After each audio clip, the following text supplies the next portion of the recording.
Pemirsa, Komisi 2 gelar rapat dengar pendapat antara nasabah dan Bank Mandiri Provinsi Gorontalo. Memang harus hati-hati, karena kalau saya melihat ini analisa kreditnya terlalu memaksakan. Jadi kembali lagi kepada kemampuan bayar violannya. Komisi 2 yang membidangi ekonomi dan keuangan menerima laporan dari nasabah agar dimediasi dengan pihak Bank Mandiri Provinsi Gorontalo, Senin 8 Februari 2021. Karena nasabah ini hidup enggan mau tidak mampu. Jadi kita memaksakan pun sudah begitu usaha. Rapat ini dihadiri oleh jajaran Komisi 2 DPRD Provinsi Gorontalo, nasabah serta perwakilan dari Bank Mandiri Provinsi Gorontalo yang kemudian rapat digelar di ruang Komisi 2 Deprov. Itu tidak boleh. Sewa itu pihak lain, dalam wilayah jaminan bank. Begitu wilayah. Yang menyewakan ibu. Iya. Espin Tulis laku Ketua Komisi 2 menjelaskan bahwa nasabah ingin dimediasi dan mendapatkan solusi terkait permasalahannya dengan pihak perbankan yang dalam statusnya saat ini kreditnya dalam kondisi macet. Sesungguhnya bisa. Tinggal ibu kira-kira dengan tidak usah ditaruh lihat di bunga. Dia apa semua 73 juta. Mau close. Espin dalam keterangan persnya menjelaskan bahwa permasalahan bermula saat nasabah meminjam kredit ke pihak perbankan Mandiri pada tahun 2016 untuk membuka usaha peternakan ayam, akan tetapi kemudian merugi hingga tidak bisa membayar kredit. Di sisi lain, nasabah mengeluhkan proses penagihan dari pihak perbankan.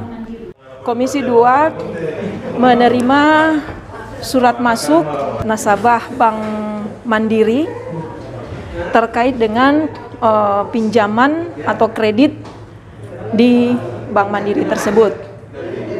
Karena memang debitur ini melakukan peminjaman sejak dari tahun 2016 dan mulai mengangsur itu di awal Januari tahun 2017. Olehnya mereka tidak mampu lagi melaksanakan kewajiban di Bank Mandiri dan debitur ini juga merasa tidak nyaman dengan cara penagihan yang dilakukan oleh Bank Mandiri tersebut.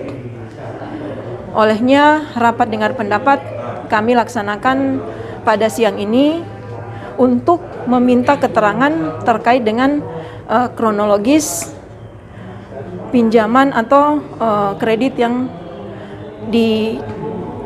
dilaksanakan oleh Mandiri tersebut. Lebih lanjut, Espin juga menyampaikan bahwa ada kesalahan analisa kredit dari pihak perbankan yang dalam rapat terungkap bahwa pada saat analisa kredit seharusnya nasabah tidak mampu membayar kredit yang melebihi 2,5 juta per bulan. Ini juga yang menjadi konsentrasi kami, ada kesalahan analisa. Ada kesalahan analisa kredit yang terlalu memaksakan. Karena biasanya kemampuan debitur itu dilihat dari pendapatannya. Setiap bulan dikurangi dengan pengeluaran, biaya rumah tangga, biaya listrik dan sebagainya, biaya biaya anak sekolah. Sisa penerimaan pokok itulah yang menjadi dasar pihak bank menganalisa bahwa kemampuan bayar dari debitur ini sekian. Nah, memang debitur ini ternyata berkembang di rapat ini. Debitur ini adalah take over dari bank lain. Di take over dari bank lain karena mungkin berkeinginan untuk mendapatkan lebih besar tanpa melihat sisi kemampuan bayar dari debitur ini. Ada di situ saya melihat ada keterpaksaan, dipaksakan bahwa debitur ini mampu sekian. Padahal dalam analisa kredit itu, kalau dalam wawancara tadi kami, diskusi kami tadi, sesungguhnya nasabah itu tidak mampu membayar di atas atau di bawah dari 2,5 juta. Espin Tuli juga mengingatkan kepada masyarakat yang meminjam kredit dari perbankan agar dapat mengelola keuangan dengan baik, tidak membelanjakan keuangan kepada hal konsumtif, akan tetapi lebih kepada usaha, sehingga meningkatkan ekonomi daripada nasabah dan juga perbankan. Harapannya ini lembaga keuangan dan juga masyarakat ini harus benar-benar tahu manfaat untuk kita meminjam ini untuk apa. Apakah ini untuk kelangsungan usaha atau hanya untuk konsumtif.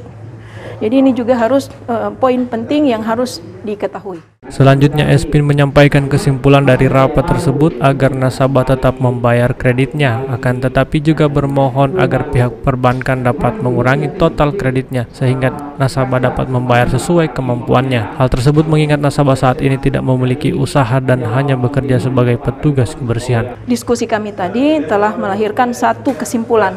Saya hanya memberikan satu kesimpulan untuk menyelesaikan nasabah ini dengan permohonan, karena memang dilihat dari kemampuan debitur ini hanya tinggal 300.000 per bulan, sementara total pinjamannya begitu banyak. Dengan diskusi tadi harapannya ini bisa dimohonkan untuk dikurangi agar supaya debitur ini mampu membayar sesuai dengan kemampuannya. Dan ya minimal hanya tinggal pokok dibayar, tapi kami tidak mengambil kesimpulan itu karena memang kami lihat nasabah ini sudah tidak punya usaha apa-apa lagi. Usahanya kandang ayam sudah bangkrut, sudah tidak ada lagi. Sementara jaminan yang mereka tinggali, kalau misalnya itu dijual, mereka akan kemana? Jadi olehnya kami memberikan satu kesimpulan untuk bermohon agar supaya sesuai dengan kemampuan bayar daripada debitur ini untuk melunasi pinjaman yang ada di Bank Mandiri dan dianggap sudah selesai. Dari DPRD Provinsi Gorontalo, Kindale TV memberitakan.